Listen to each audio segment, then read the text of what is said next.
please don't say anything that identifies somebody's via their personal data, as that could be misused. Item 1, apologies for absence. I have apologies from Councillor Thomas, Alban, Ramsey and Leslie Fage. Declarations of interest. Item 2, declarations of interest. To receive statutory declarations of interest from members in relation to, firstly, pecuniary interests, and then second, non-pecuniary interests. So are there any pecuniary interests for any matter on the agenda? No. Are there any non-pecuniary interests? Also no. Okay, then we move on. Item 3, Town Mayor's announcements. So on the 2nd, and so Thursday the 2nd and Sunday the 5th of June, I had the pleasure of attending the Town Council's Jubilee events in the town centre. The event on the 2nd of June was the initial beacon lighting, and then the event on the 5th of June was the Jubilee on the Square all-day street party, both with music and with choirs, with a local school represented on the Sunday as well. Both events seem to have been well received by the community, and thank you to everybody, councillors and members of the community who turned up. We had a reasonably good turnout, particularly on the Thursday. The Sunday was a little bit wetter, but it was an enjoyable event nonetheless.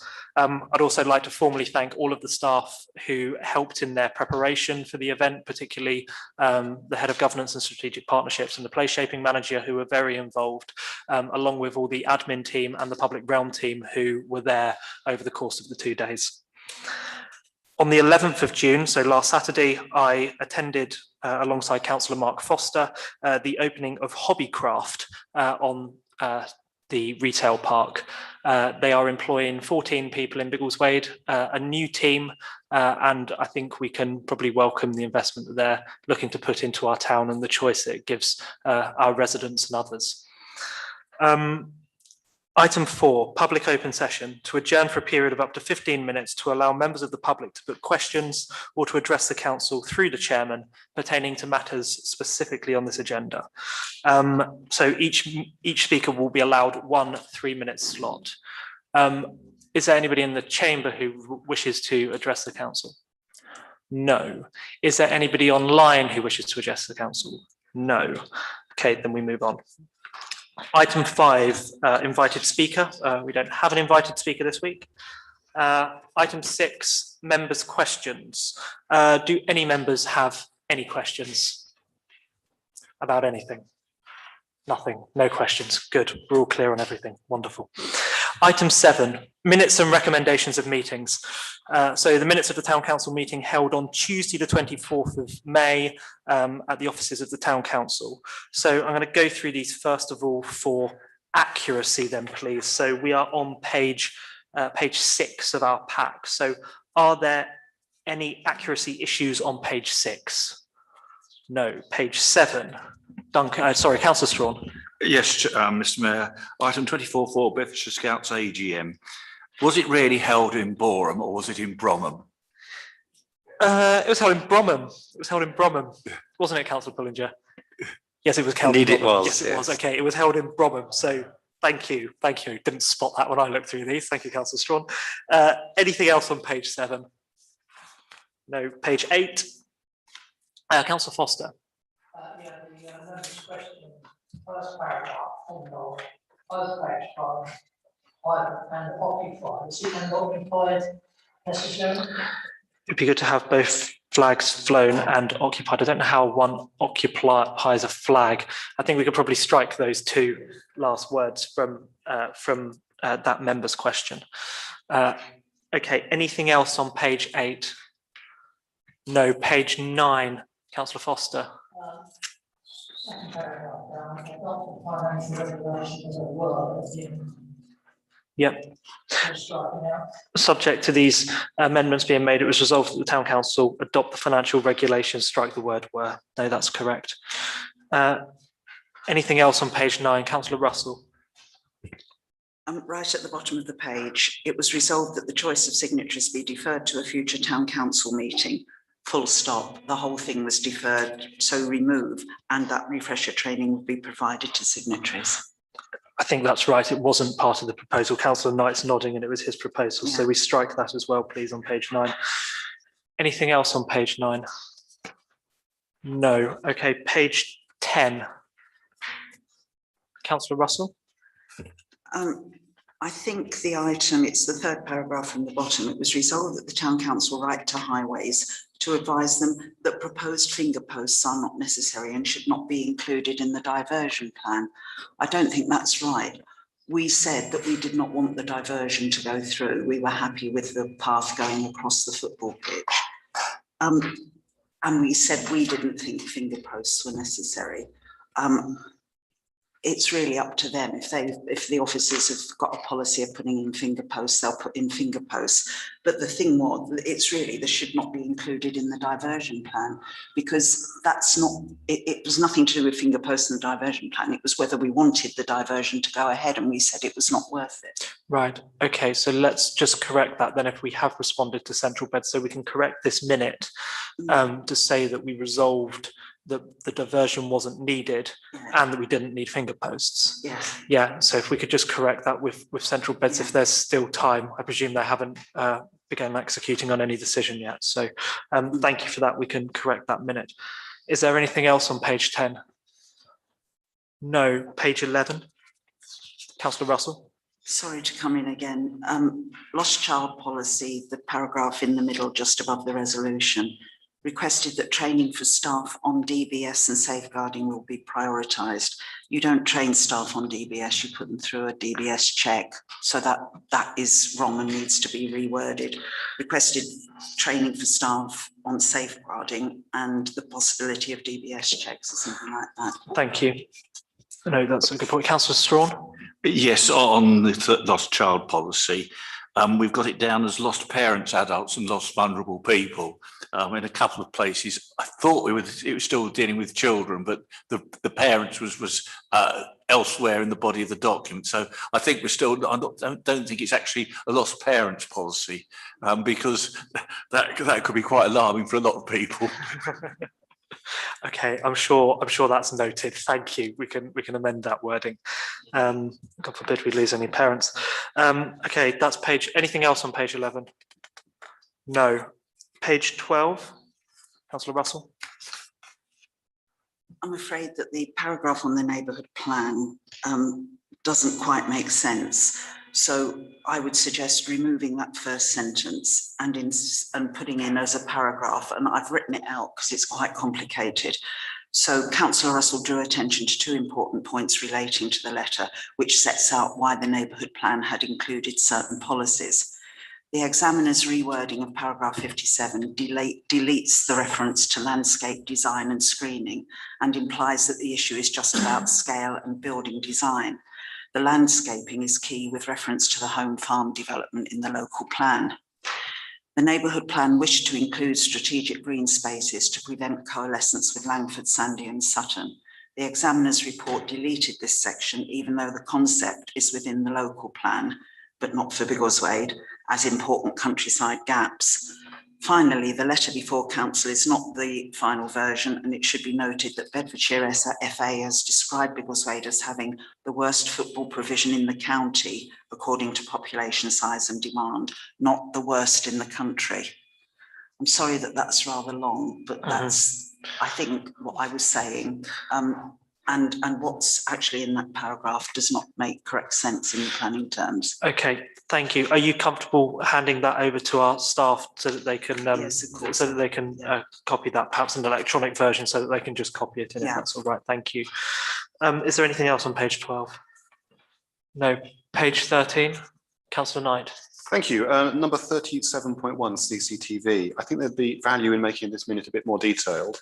So members resolved that officers should rather than could pursue section 106 of funding, but also council approved the proposal to procure 8 fixed cameras, 1 mobile camera, and to incorporate Century House.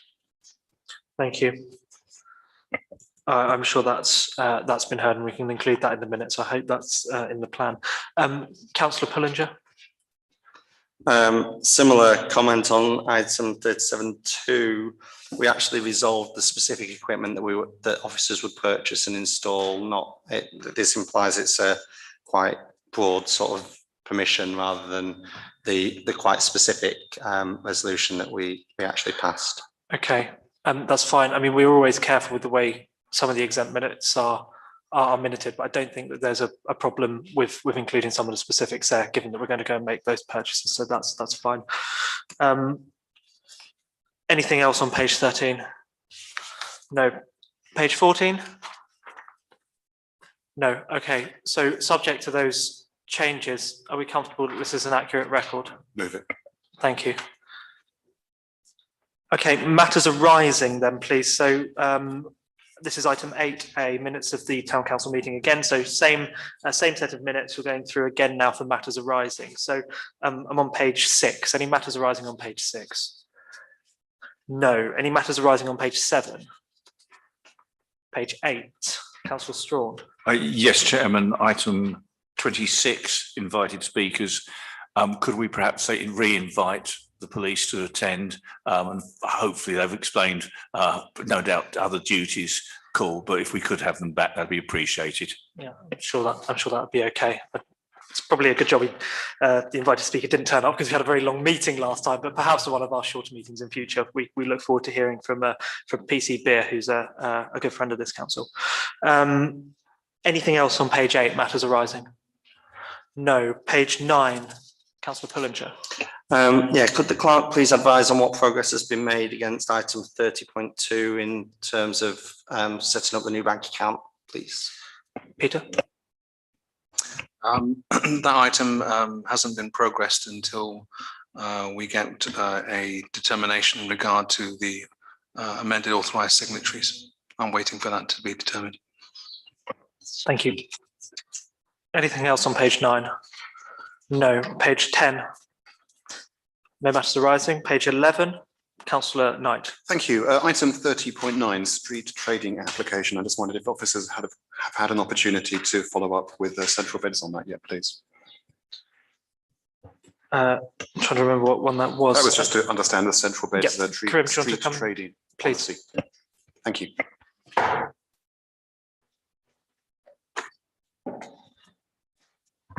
Thanks. We've requested the required information policies from CBC and are awaiting their response now. We've done that via email format, so it should be with us shortly. That's great. Thank you. Perfect. Thanks so much. Anything else on page 11? No. Any matters arising on page 12? Any matters arising on page 13? Page 14? No. Okay, thank you. Right, then we move on then. So items for consideration. Item 9A, banking signatories. Motion to consider the banking signatories for Biggleswade Town Council for members to receive a written report from the Locum Head of Finance. Councillor Russell. Oh, Peter, did you want to just kick this off and then I'll go to Councillor Russell? It'll be a very, very short intro. This obviously was debated at council a short while ago, and this encapsulates the recommendation that was determined at the time. So that we have a new motion in front of us, which effectively is still leading with the functional responsibility within the council, but also encapsulates the opportunity of having 2 other members in addition to those nominated here. So I open the conversation to members. Okay, thank you. Councillor Russell. Thank you. So we have the report before us, elements of which I disagree with. First, members' authorisation is of course something that members insist on to have a proper overview of the council's expenditure. It may also be an element in the toolkit that officers employ to mitigate financial risk, but I would suggest that that is secondary. I do not agree with the way the signatories have been appointed in the past has led to any confusion or uncertainty. The clerk and other financial officers have always been clear about proper authorisation.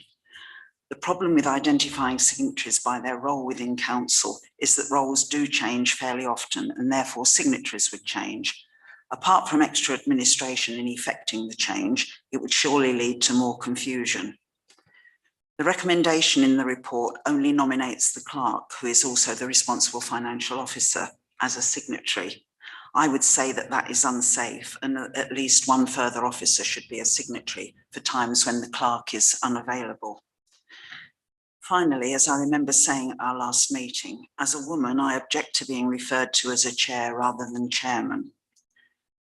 I do agree that when setting up signatories afresh for a new bank account, it makes sense for the current mayor, deputy mayor, chairman of FNGP and vice chairman of FNGP to be nominated if they so wish.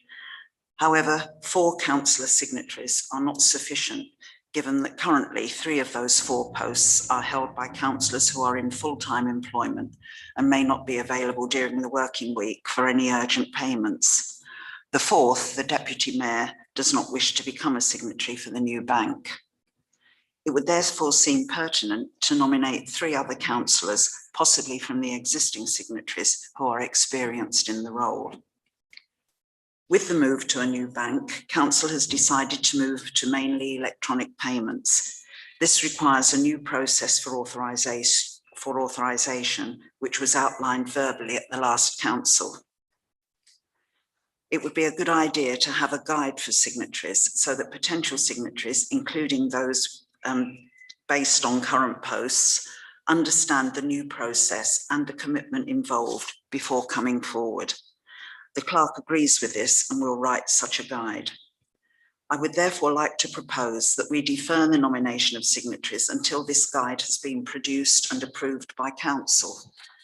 At that point, possible signatories will have been able to decide whether they want to be nominated or not. Whilst council wants to change banks, there is no problem with a further delay. Officers do not have the capacity in the short term to administer the change of bank, and the clerk is not unhappy with the proposed deferral. I would add that within a short period of time, procedures which fundamentally affect the way the council works are being brought forward when there is no obvious reason for haste. We have just approved changes to financial regulations. We have changes to standing orders coming forward shortly, and also shortly, I understand our scheme of delegation and terms of reference for our committees will come forward. Whilst it's right that all of these frameworks should be reviewed regularly, there does seem to be currently a rather indecent haste when we have other priorities as a council. To reiterate, my proposal is that a guide for signatories be produced as soon as is practicable and brought to council for approval. And secondly, that the decision on signatories for the new bank account should be made at the same council when it's clear which councillors wish to be nominated. Thank you, Chairman. Thank you. Okay, that's a proposal. Is there a seconder for that proposal? Councillor Foster seconded. Comments, please. Councillor Pullinger. Thank you.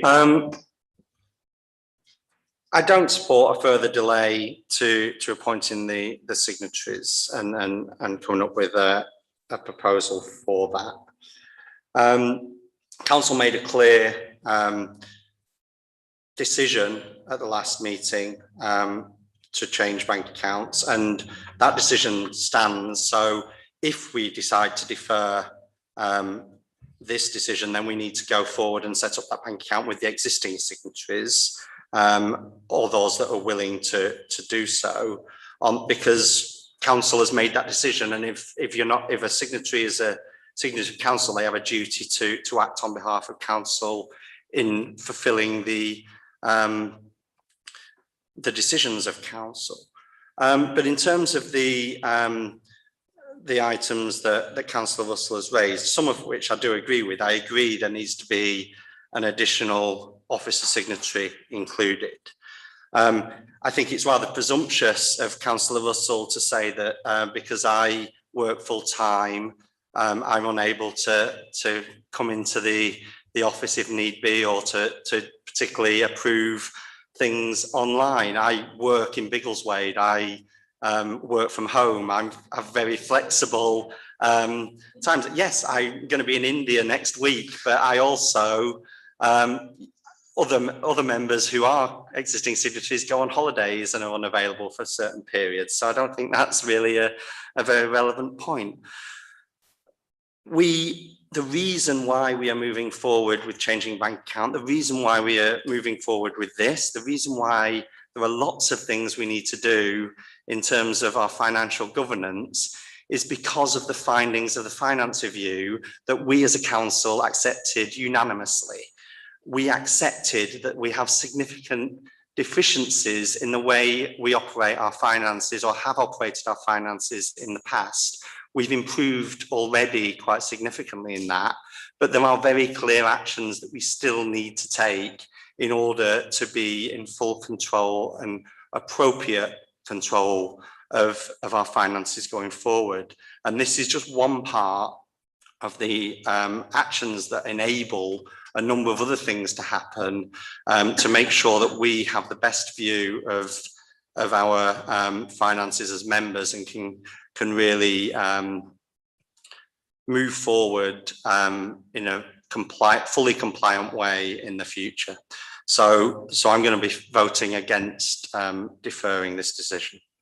Okay, thank you. Councillor Strawn. Yeah, a couple of questions, if I may. The Vice Chairman mentioned the fact that the Town Clerk agrees the principle of the deferrals, if I understood the comments correctly. And the second part of it is there is going to be a timescale for creating and getting the new bank account set up. How quickly is that likely to be? Because knowing the way banks are at the moment, maybe that's one of the reasons why we're moving banks. It will take a certain amount of time to set up, and I wouldn't have thought that a deferral would have prejudiced getting the basic situation in place pending the appointment of signatories. I think there's quite a lot of work probably to be done to actually manage that process, but I may be wrong. Peter, do you want to respond to that? Yeah, so I'm not yet familiar with the new bank that we're moving to, but obviously it was a recommendation or a resolution of council that we would modernise significantly and go to an online bank. So I can't answer your question specifically, but my sense tells me that practically some of the bureaucracy involved in moving to the bank won't take very long. From that sense, I think it would take a very short period of time to move. One of the most obvious benefits of moving to a new bank will be the opportunity of moving the vast proportion of our payments across the banks. At the moment, we pay most people through cheque. That's one of the most obvious benefits. Now, obviously, officers take from the direction of council. There is no reason in principle why we couldn't carry on using that system at the moment. It's robust. Our payees are used to doing that, recognising that within a short period of time, we could quickly move to backs. So there's no reason why we couldn't carry on for a short period of time. The second comment to make, I guess, is that listening to the debate that we had last time, I sense that there's a kind of overwhelming, there's a need for clarity around process. Yep. What exactly is involved with the new bank in the sense of what are you going to do when you physically turn up in the building? What are you going to do at home? A practical sense and understanding of what's involved in this. And I don't have that in front of me today, but I can probably quite speedily provide that when members are open to that conversation. So I can facilitate that conversation. It's for you to make a decision. Councillor Foster. It is, of course, only reasonable that councillors are being asked to take on the responsibility, clearly understand what they're taking on, and it needs to be written down clearly. And I think it's an absolute necessity that this is done, and I'm glad that is the way we're moving. Councillor Mark Foster. The first point I'd just like to make, that the motion doesn't make any reference to the fact that two other members of the signatures at the top. There's an omission there, so perhaps that could be resolved. I appreciate it as part of the recommendation, but at the top makes no reference to the two additional signatures, unless I'm missing something.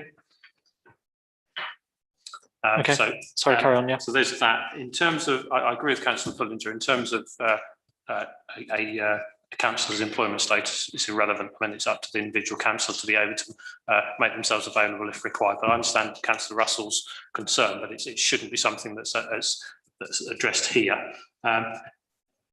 I made the same point about the officer, and only one officer being there. I think that does need to be resolved. And in principle, I don't have any issue with three additional councillors being signatories, but I think it's right. I obviously wasn't at the last meeting, but we've agreed to change banks. But now we've got this. Oh, we're worried about the process. It seems to me it's sort of we've agreed it. We should have understood where we were before we agreed it, but we have agreed it. And now it's, we're like, oh, well, we can't do that now. And it's a bit of a concern for me that we've agreed something without understanding exactly what it entails for individual councillors. That said, we're not talking, we shouldn't be talking specifically about that. We should be talking about the signatories, and that's what this is about. Are we moving ahead with a process on changing it to this recommendation, or are we not? Or are we deferring? If we're deferring one, presumably we have to defer the other. As Councillor Pullinger says, we've already agreed to progress. So in principle, I don't have a problem with it. I think it's actually right that the chair of FNGP and the vice chair of FNGP have sort of perhaps closer detail, sort of oversight on the payments. I'm happy to do that. Although clearly when I became vice chair of FNGP, wasn't aware of that, and I guess others weren't aware of the changes proposed either. So. Okay. Are there further comments? Councillor Pullinger, I can see your hand is up. One moment. Are there any comments from anybody else on the floor? Councillor Knight. So very quickly, it's 3 weeks since we last met, and it's a bit disappointing. It seems not much progress has been made in 3 weeks, to be honest. I think there should be a guide for signatories. I think that's a reasonable request. I don't really see a reason why that couldn't be drafted within a week. It seems quite straightforward, and I'm sure anyone competent could do that. I don't think we should be delaying the modernisation. Council did agree to change banks. It feels like there are some people in this room who don't agree with that decision and are trying to find ways to reverse that decision, frankly. But I don't think we should continue delaying. Okay, Councillor Pullinger, briefly. I just want to make a very quick point in relation to some of the points Councillor Foster made. I accept that the recommendation as put forward isn't perfect, and I think there are some amendments that we can and should make to it in reference to officer signatories potentially increasing to 3 additional, and I'm perfectly open to those discussions and to those amendments. I haven't gone into detail on that because I'm purely have been talking to the resolution to defer, which I am against. Should with that resolution to defer be defeated, then I'll go into some more comments around how I think we actually should adjust the recommendation to actually hopefully satisfy a number of members' concerns. Very well. Okay, thank you. Councillor Russell, do you want to summarise? Yes, I mean, the delay to the bank account is for 2 reasons. One, that the clerk has said there isn't the capacity at the moment. The financially able officers are doing other things, particularly the end of year accounts for the last financial year. So that was my conversation with the clerk. The other thing is that you can't open a bank account without signatories. So until we've decided the signatories, it's a bit difficult to open the bank account.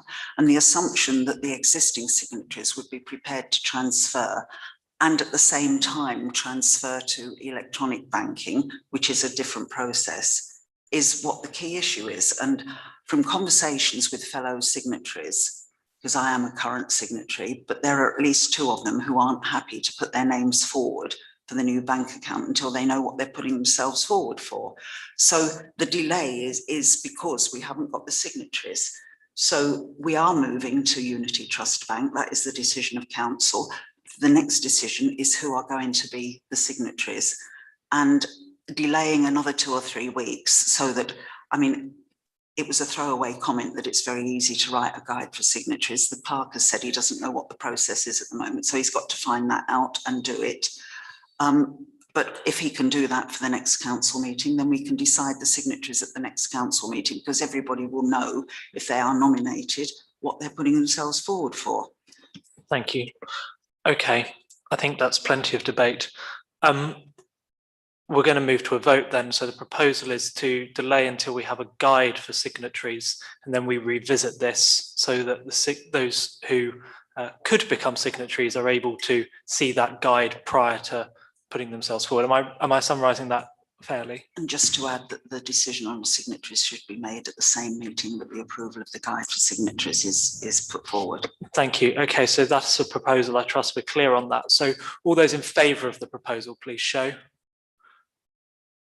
That is 6. All those against the proposal, that is 3. Any abstentions? Councillor Woodhead, thank you. Okay, so that is carried. So we defer, and we'll bring this back to a future council meeting once the guide is provided. Thank you.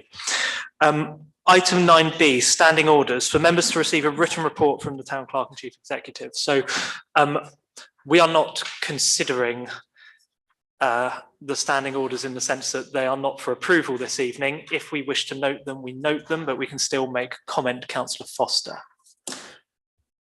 I guess I would like to understand the background as to why this has come forward now, given that we've already discussed the capacity issues that officers have just recently.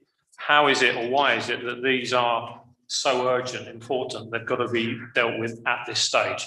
Now, what's the background to it? I'd like to understand. I appreciate that they are the standard now, and our existing standing orders are different.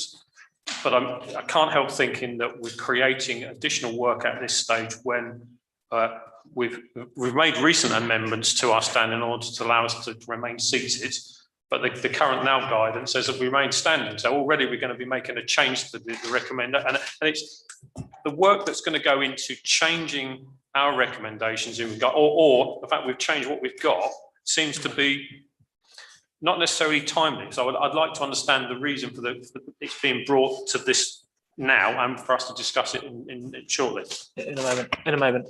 Are you making a proposal or not at this point? No, No, okay, very well. Okay, Councillor Pullinger, do you want to comment? I'll bring in Peter in a moment. Yeah, so my understanding is that the process is that someone proposes this, it's seconded, and then the debate stops and we defer to the next meeting. Notwithstanding my agreement entirely with the concerns raised by Councillor Foster, just from reading through the proposals, they're not in a fit state for us to adopt as they are written, because there are numerous things where placeholders haven't been filled in and what have you. So I would like to propose that we defer a consideration of the standing orders to a future date. I would actually propose that, I hate to say that, use this word, but actually we set up a working party to work with the clerk on this, because I think there are some really good benefits probably in us moving towards the standard, that NALC standing orders, and adopting those with appropriate tweaks to adopt our current practice and things.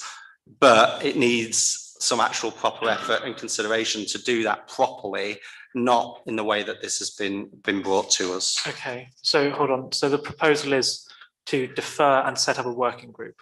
Yes. Is there a seconder for that proposal? Yes, of course, we'll enter into debate, of course. Councillor Russell, I'll come to you in a moment, Peter. Councillor Russell. Okay.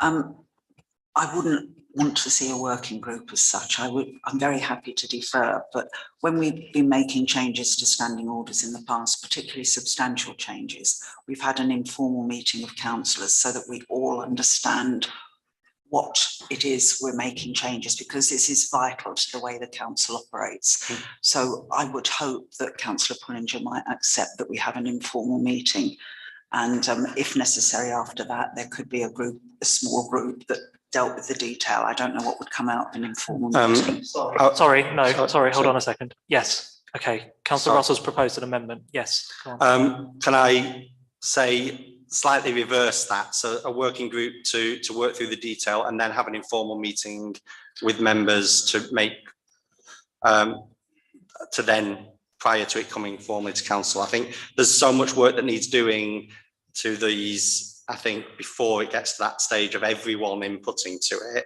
that I think, I agree with you, it's all members need to be fully engaged, but I think it's probably better with a smaller subset of members first, and then all members coming together before moving it into the formal process. Okay. I'm struggling to see why this is a priority, I have to be honest, if I may say from the chair, but Councillor Foster. Could you just put your microphone on, please? It seems to me we're in danger of throwing out the baby with the bathwater. We have a set of standing orders which have been arrived at over the years. And for instance, I can't see in the new draft where we have anything about a recession of a previous resolution. If it's there, I can't find it. But there are certain things within our existing standing orders which I don't see covered in there. And I don't see absolutely any reason at all why you should throw all of the old ones. I think we should look at the old ones and adjust them as necessary. That's my view. Thank you. Peter, do you want to comment on any? Please, thank you. Thank you very much. So the first thing to do, I think, is to try and respond to your question, Mark. So It is, I'm going to say, supposed good practice within town councils, yeah, that once a year there is a fresh look at your standing orders to make sure they are fit for purpose. Now, my sense is that our standing orders have metamorphosized. They've kind of grown and they've adapted and they've changed, but they haven't freshly grown in the sense of from the starting point, going back from the foundations. That's my sense, and I may be wrong. This paper was initiated with the support of other officers who were around at the time to recognize that there is some now good practice, if such a thing exists, and that there is a standard set of standing orders that are normally applicable to most town councils. That wouldn't stop us from modifying what we have in front of us and adapting it. It is a very generic set of statements which may not fit this council appropriately. So I have to say, I couldn't say with 100% certainty that it's a good or bad thing to recognise this supposed good practice. But I'm told that most councils at the beginning of that year start afresh and at least reflect on their standing orders. Thank you. Okay, Councillor Russell, did you want to come in, and then I'll ask Councillor Pullinger to clarify his proposal. I don't quite accept what the clerk was saying, that we need to throw everything up in the air and start again from square one. There are certain things in standing orders, as we all know, in bold type that we can't change because they're the legal requirements. The other items that aren't in bold type, we've evolved over the years as the best way for this council to work. And we should always be open to new ideas, and yes, we should look at them regularly. But to think that we completely redo the standing orders at the start of every year is ludicrous, particularly the year of an election, which will be next year. You can't just do that and expect new colleagues around the table to be able to understand what on earth is going on. It takes some time as a new councillor, to understand why the standing orders are there, what they really mean, and why we have them. So I don't accept that we have to completely start from scratch. And because the stuff in bold is the legal requirement, that is what NALC has been telling us for years. The rest is not necessarily what we want to do. And so I think we should go forward with Councillor Pullinger's resolution and look at this carefully before we throw things out. Okay, Councillor Knight, you haven't commented yet. It's a window shutting, that was loud. I think we have a problem generally with policies in that officers potentially spend a lot of time drafting a new policy, and then we see it for the first time when it is brought to our attention and we say, well, we're not really interested, this isn't a priority, and we kick it into the long grass.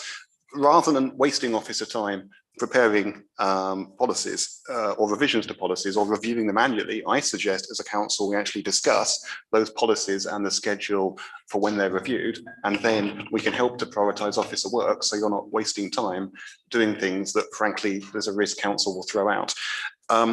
Yeah, I support the proposal. My worry is how long do we defer it for? Do we come back to this in 6 months? And if we come back to this, it feels like there are hundreds of hours of effort that will go into this.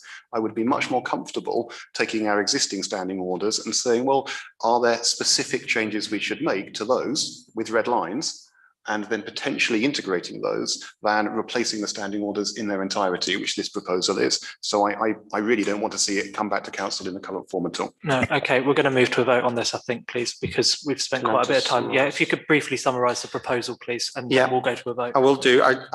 In doing so, I just wanted, if I may, just address two comments very briefly, that were made. We're only supposed to be a brief discussion on this. In relation to Councillor Foster's comments around throwing it out and starting again, I think it's the points he makes about things that have evolved over time, that this council's practice. Absolutely, that's why I think we need to have members look at it and to ensure that those things that are there for good reason are incorporated and are not lost. And the second point I wanted to make was in relation to something Councillor Russell said around the things that are in bold that must be included. There are a large number of those things in bold that are not included in our current standing orders. So that is a gap that we've got anyway that we do need to address. So the proposal is that we defer, and I will put a time on this to I would say our December meeting or thereabouts, to a working group to work with the clerk to revise the standing orders in line with the NALC model, but incorporating those ways of working and practices of this council, and that there should be an informal meeting of all members prior to them being presented formally to council. Thank you. Peter, you may have the last word, then we'll move to a 30 vote. seconds. Just Yeah. want to make a brief statement coming back to Councillor Knight.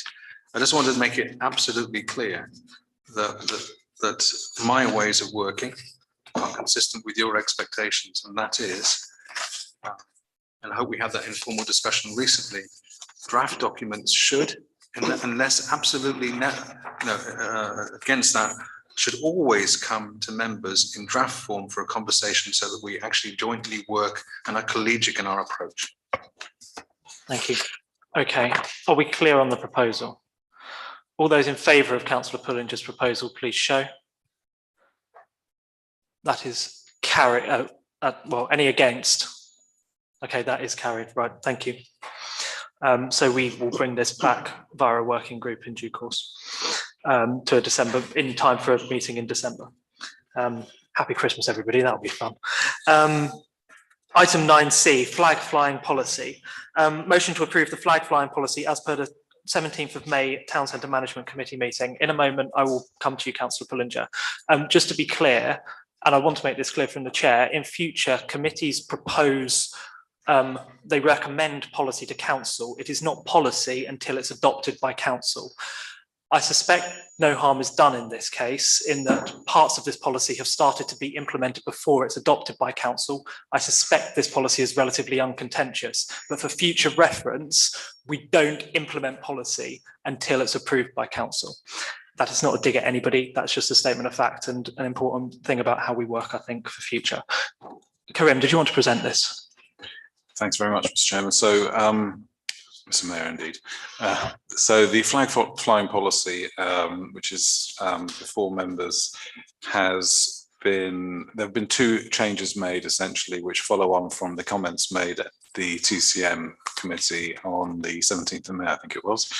Those two changes relate to page 3, set out here. First one being, which has now been changed, the wording now reads, on the death, stroke, funeral of a serving member of the armed forces from the town. The second change is the Biggleswade Town Council flag shall be flown on all days other than those listed above. With that, thank you. That's it. Thank you, Karim. Okay, Councillor Pullinger. Okay, you just turned your microphone off, but it's okay. You've just moved that we adopt the policy. That's fine. Councillor Bond. Yes, thank you for this document. Just for clarity, we're showing the Union flag flying correctly and incorrectly, obviously in distress. Should we not also include an example of when the flag is actually secured vertically, so held from above, rather than because people often get that wrong as well. So we're showing one example of on a flagpole. We should also show quite often when you see when the flag is actually draped down from above rather than actually on a flagpole. Okay, we'll come back to that in a moment in case, because Councillor Pullinger has made a proposal. Sorry, I forgot to ask, is there a seconder for the proposal? Right, thank you. Sorry, plus we had Councillor Bond's comment. Councillor Woodhead. Thank you. It's slightly linked to Councillor Bond's point, actually. Firstly, I think the paper is very good, and I think it's great that it's come back in the way it has. I think partly to answer Councillor Bond's questions, I'm not sure we have any sort of vertical or horizontal, rather, flagpoles in town. We only have the upright ones, so it may not be necessary to do that. But it is linked with the question I wanted to raise, in that when, assuming this is adopted, can appropriate sort of protocol training be given to our staff so they do know which way around the flags are and in the appropriate way? And it won't just be the Union flag, there'll be others within the list and particular ceremonial stuff. I suspect the Lord Lieutenant's office may be able to help with that, I don't know, so you might want to drop them a line, but it's just something that we've all the grounds team have had, a public realm team have all had a bit of consistency. Thank you, Councillor Woodhead. I think Councillor Woodhead makes a fair point that we don't have any horizontal flag poles in town. However, I mean, I'll leave it up to Councillor Pullinger whether he wishes to take that on board. Careful.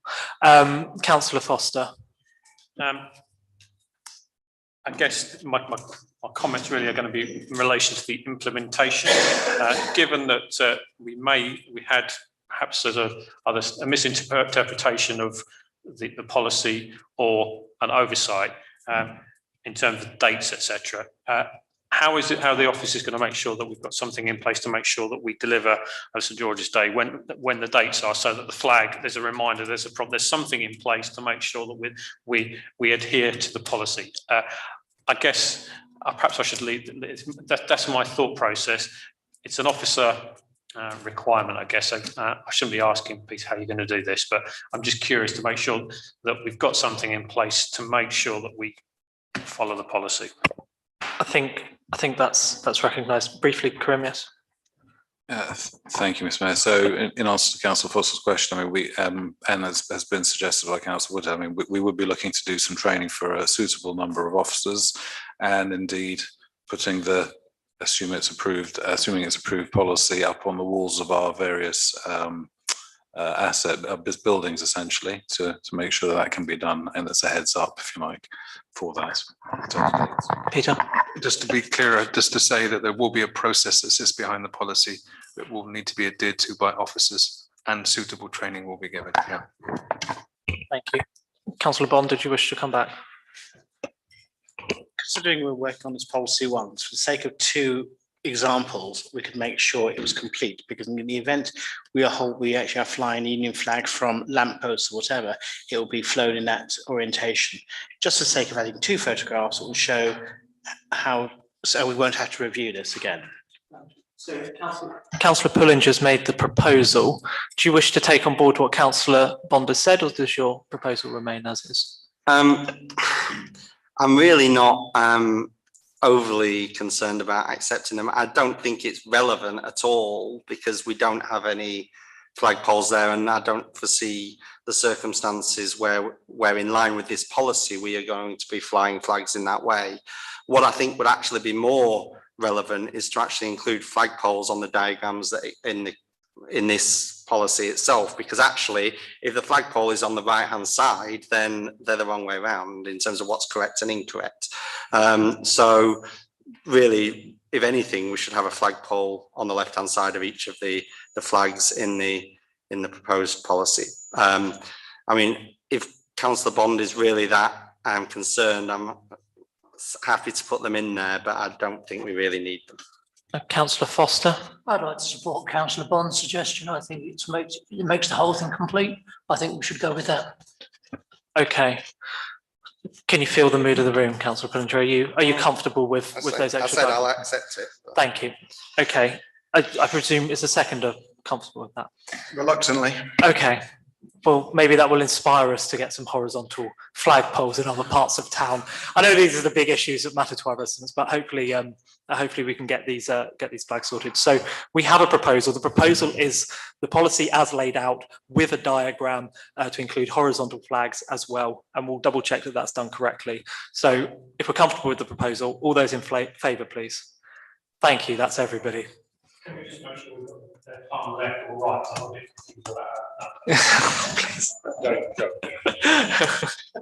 Too late. It's passed. Now this is implementable. You meant vertical, you said horizontal. That's okay. Councillor Pullinger, your microphone's on. Okay, item 9D, play areas. For members to receive a written report with recommendations from the Head of Governance and Strategic Partnerships and the Public Realm Manager. So this is from the Public Land and Open Spaces Committee meeting from the 7th of June. Karim, do you want to just briefly introduce us? Thanks, Mr. Mayor. So as officers had presented to the PLOS committee last week and received PLOS members' approval, the report before members tonight recommends the progression of the procurement route for the play areas project to go with the contractsfinder.gov.uk procurement route. This will ensure that the Town Council fully complies with all financial regulations.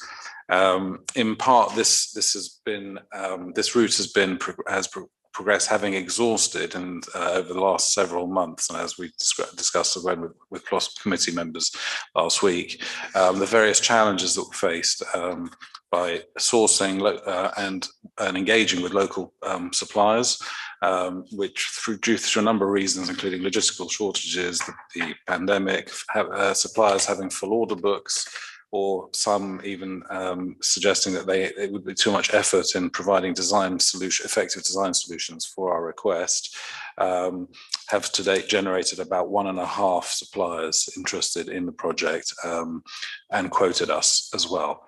The suggestion is, the recommendation I should say is that if members would agree it tonight, that the expression of interest will be sought on contractsfinder.gov.uk with a 25th of July deadline, which is reasonable, I think, at which point cost benefits assessment will be done on all suppliers, which we're expecting to submit interest.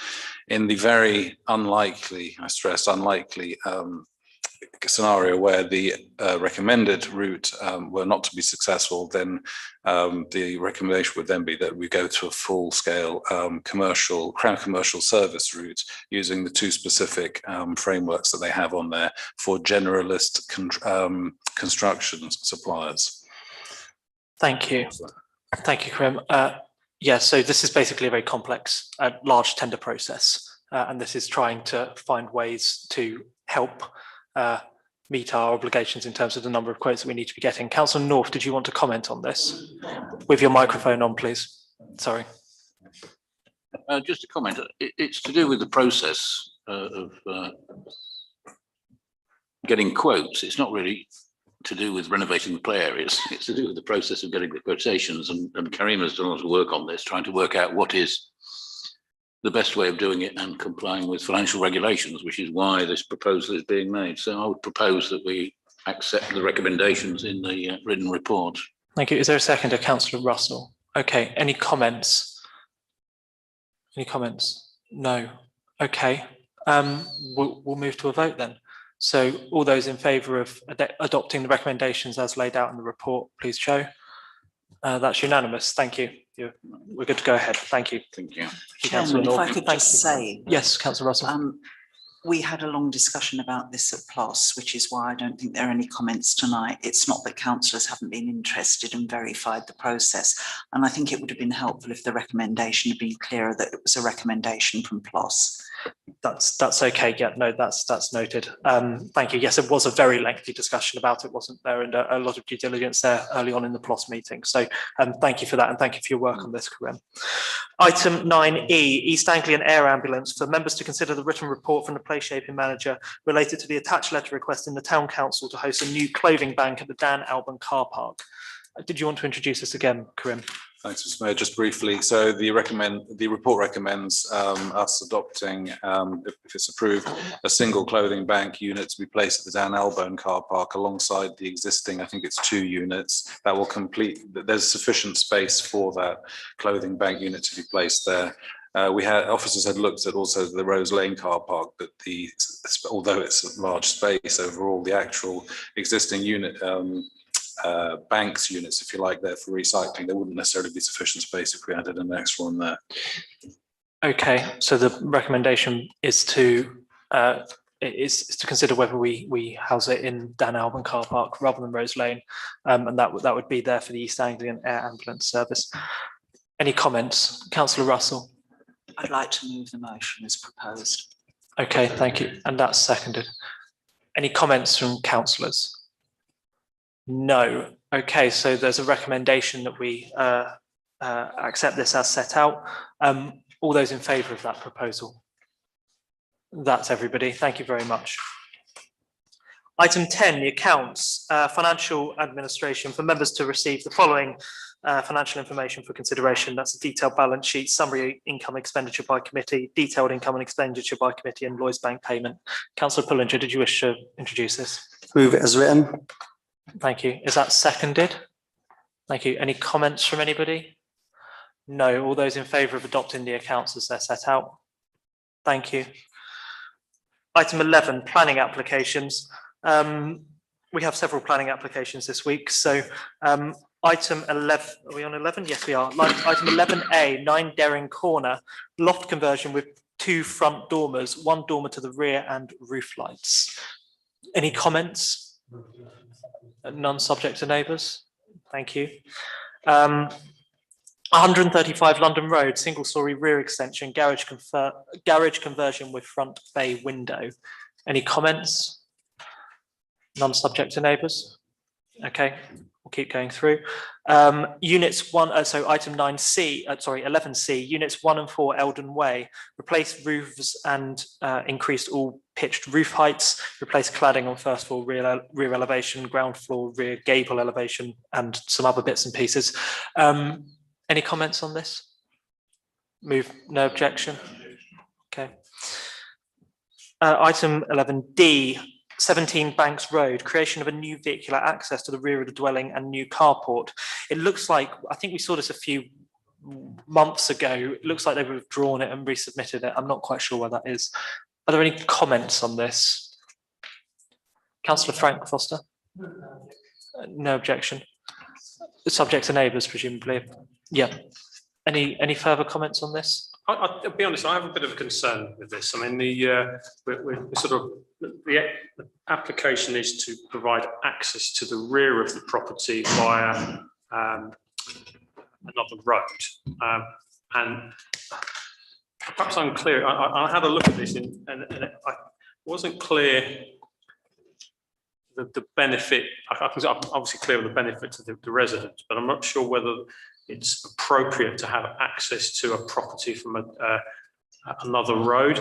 And I guess we've got to have the consultation with residents, which is, I guess, is what's been proposed here. But I'm not clear on the planning, what planning objection we would have. So, but I'm just got this concern that it's inappropriate to have an access into another road. But perhaps, and whether other members have a better idea than I have.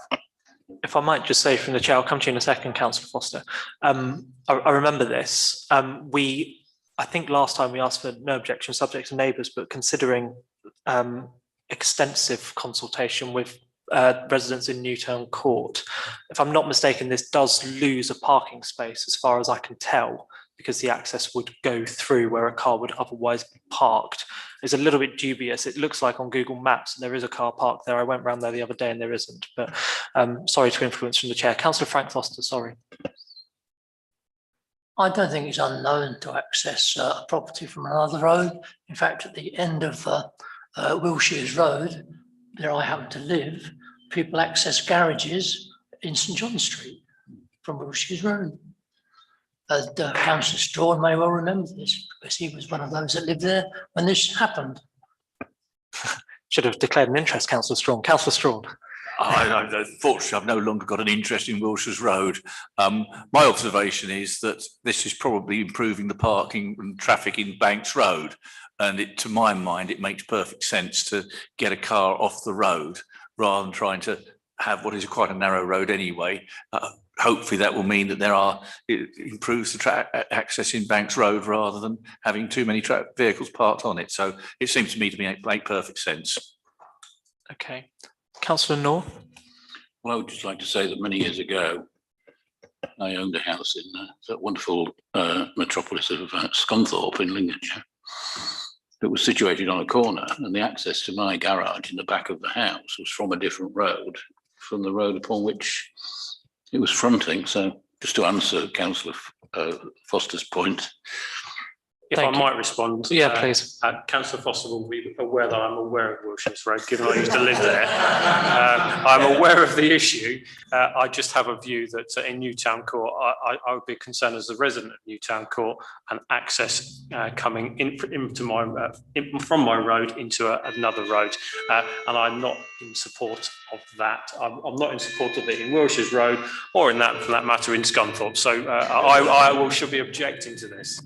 Fortunately, our parish boundary doesn't quite stretch to Scunthorpe. That's a fair point. Councillor, not yet, correct. Councillor Foster, do you want to just reiterate your proposal, just so that we're clear? No objection, subject to neighbours. Okay. All those in favour of no objection, subject to neighbours, please show. Okay, against? Abstentions? Councillor Bond abstains. Thank you. That's carried. Our response is no objection, subject to neighbours. E. St Andrews Close, number 3, St Andrews Close, single storey rear and side extension and first floor front extension. Any comments? It's none subject to neighbours. Is that okay? I presume so. F, Unit B, Normandy Lane, change of use from Unit B, various external alterations and stuff being done to the building on Normandy Lane. It's laid out in front of you. Any comments on this? No objection. No objection. Okay, thank you. 11G, 14 Rutherford Way, single story rear extension. Any comments? Subject to neighbours, is that okay? Yes. So items H and I mean, we can take these together if colleagues wish to. So this is a conversion from a shop to 2 residential dwellings with internal alterations, and this is a listed building. So perhaps we take these together if there's a proposal to. But Councillor Knight. Thanks. So I think a bit of a tricky one. So I was looking at this and considering it in relation to the other recent, somewhat similar application for the Red Lion. And I think the key difference is this one is within the conservation area. On 46 Shortmead Street. It's a listed building, but it's outside of the town centre area. And I think that's a key difference. And I understand it's the frontage that is listed, but the proposal seems to be to preserve that. Slightly concerned that I can't see a statement from the conservation officer on this planning application yet, but that may just be because it hasn't been recorded. So I would be minded to propose no objection, subject to neighbours, but if possible with the proviso that the development is supported by the conservation officer. That's my thoughts. Thank you. Thank you, Councillor Knight. Is there a seconder for that proposal? Councillor Russell. Councillor Pullinger, did you wish to speak? I did. I was willing to second it as well, but I've looked into this as well, and I think looking at the heritage statements and things, I think that the treatment of that seems to be sympathetic to the listing, particularly in the maintenance of the shop frontage that is part of the listing. So I think, yeah, subject to the conservation officer having no objections to it, I'm quite happy that we don't object to this. Okay, thank you. Are there any further comments? No. Is it worth mentioning in our response, just to be very clear, that it is no objection subject to neighbours, recognising that it's a shop going to a dwelling, a residential dwelling, but the fact that it is outside the town centre, so that there can be no confusion when we do consider other similar applications, if you're comfortable with that. Sorry to intervene from the chair. I completely agree, and I think that's a very important point. Thank you. Okay, so the proposal is for no objection, subject to neighbours, with that caveat that the reason we are not objecting is because it is outside of the area defined in the local plan as the town centre. All those in, Councillor Russell, sorry. Please don't forget the bit about subject to the conservation. Oh, goodness, sorry. Yeah, and the conservation officer. Beg your pardon, sorry about that. So all those in favour of that proposal, please show. Right, that is carried. Thank you. And that was H and I, if you were comfortable with that. Okay, so items for information then. So we're on item 12A, public notice, temporary closure of Bridle Way number 58. So this is around Stratton Business Park. It looks as though the above closure has been continued by force of Secretary of State for Transport till 28th of November 2022. Notices to be published in the usual way. Are there any comments on this Bridle Way closure? Note it. Note it. Is that okay? Thank you. 12B, the Ivor River erosion. So for members to note the maps for planned work set out in the attached email. I think this came back from the previous meeting because there was a lack of clarity over where we were talking about. Does this clarify? Are there any comments? Councillor Pullinger.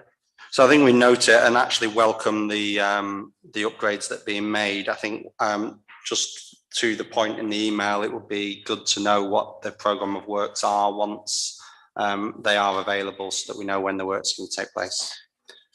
Thank you. Okay, are there any further comments? No, so we welcome this and hope for further updates in due course when the programme of work is clear and timelines. It'd be nice to be able to be communicated those from the relevant body. Item 12C, adopt a street litter picking initiative for members to note the attached thank you letter. Are there any comments on the adopt a street litter picking initiative in this letter? Councillor Pullinger? I think we ought to note that there is an error in there in that it refers to Councillor Whitaker as a Biggleswade Town Council councillor rather than a Central Bedfordshire councillor. And we should probably note that there is an error there. That's fine. Okay. Are there any further comments on this? No. So we're noting the letter from Susanna Rice. 12D, Queen's Jubilee celebrations. For members to note a written report from the place shaping manager. Karim, did you want to present this on Isaac's behalf? Thanks, Mr. Mayor. Just very briefly. So the report in front of you actually should say, but it doesn't, that the fact that officers are intending to reach out to members just as soon as the place shaping manager returns from leave to conduct a lessons learnt meeting so that we can kind of learn from that and take it forward and apply that to future events. But the report stands on its own. Thanks. Thank you. Are there any comments? Councillor Russell. Just a point of clarification that actually this is an item for information and it's got recommendations at the end of the report. So I think perhaps it was on the wrong part of the agenda. Yes, it does, doesn't it? What are the recommendations? Members to note that the events were good value, members to note that learning points. Okay, fine. Well, we're still free to consider this then, that's okay in any way. So Councillor Russell, sorry. I'd like to propose that we accept the recommendations. I was just wanting to make the point of procedure. No problem, thank you. Councillor Pullinger. Thank you. I'm happy to second that. There is just one point I would like to make for officers to consider and address as part of this.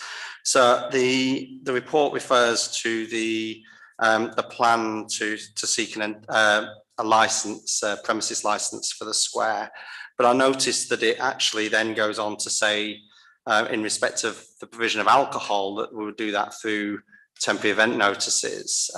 My understanding is that wouldn't resolve our issues because we'd still then be restricted to the 499 people in the areas where the provision of alcohol takes place. And therefore, to resolve that, we need a premises license for the provision of alcohol, not just for the provision of entertainment. There is actually an exemption from the entertainment licensing that if it's held on local authority land, which it is, and it's on behalf of the local authority, which certainly with negotiation with Central Beds, we can ensure that could be the case, that we don't actually need a premises license in respect of entertainment. So we don't need it from the entertainment. The concern around licensing is around the alcohol provision, is my understanding, and that's where the limit of 499 really stems from. Thank you. Councillor Bond. I don't think we should actually try splitting this up. I think we should do a formal, complete premises license application, which means we are covered regardless who owns this Market Square, going for music, live, recorded, the works, and we then, so we actually get this sorted once and for all.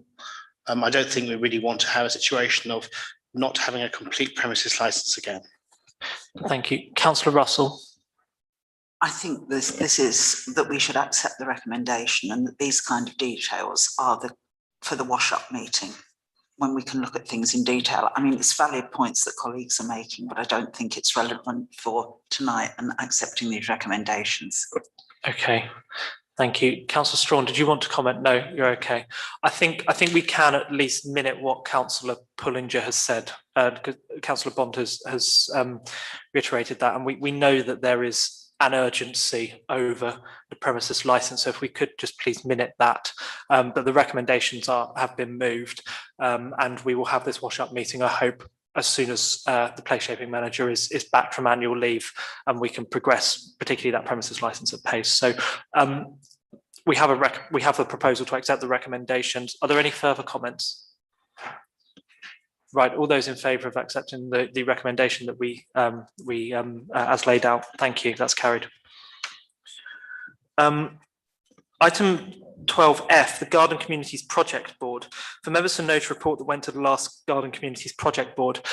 If I might just say, this is something that I requested to be brought onto the agenda. Oh, I've missed, oh, for goodness sake, I'm so sorry. How could I forget East West Rail? Just a little railway running through Bedfordshire. CVC's East West Rail consultation. For members to note the online consultation report outcomes. Are there any comments on East West Rail? No. Okay, so we're noting this. Okay. Right. F. Garden Communities Project Board. Sorry, I was so hasty. I just love talking about the garden community and sustainable transport so much. So for members to note a report that went to the last Garden Communities Project Board, just to stress, this was something that was shared with us, but which I requested to come onto the agenda so that councillors could see the outcome of the consultation which has taken place. So we're free to consider whatever we want here if we want to respond, but it is for an item for information. It's up to members. Councillor Russell.